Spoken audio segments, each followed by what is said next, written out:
Hello, my name is Pat Fagan, and I'm the director of the Marriage and Religion Research Institute in Washington, D.C.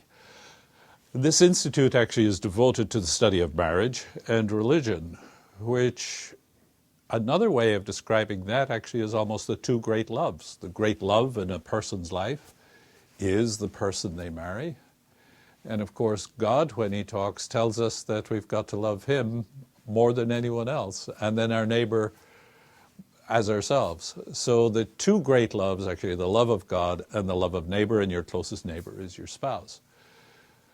In many of the studies we've done in comparing family structure with all the different family structures, comparing marriage, intact marriage with step families, divorced and remarried, with cohabiting, with single parenthood, either always single or single because of divorce, or cohabiting families. And there you've got cohabitation among parents who've never cohabited with anyone else. They look rather like the married. And then those who are cohabiting after living with someone else or having a child by someone else. They're the main different family structures in the United States.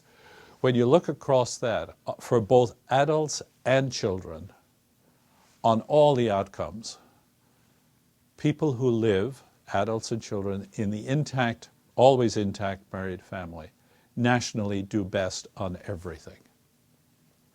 On everything.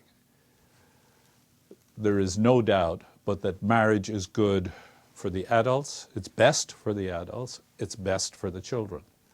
And the alternates, while people may be free to choose those, they're not free to choose the consequences, and the consequences are weaker children and weaker adults, weaker in the terms of outcomes.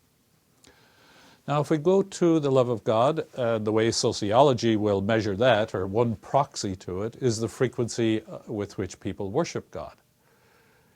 And there we get something analogous. The more people worship God, the stronger they are on every outcome, both adults and children. And the weaker they are on every negative outcome, as they have least of the negative outcomes, the more frequently they worship God.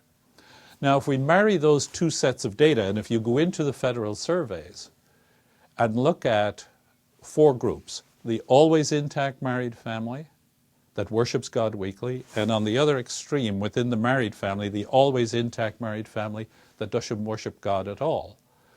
And then behind that, look at two groups of non-intact families. Group all the non-intact families together and look at those that worship God weekly and those that don't worship God at all.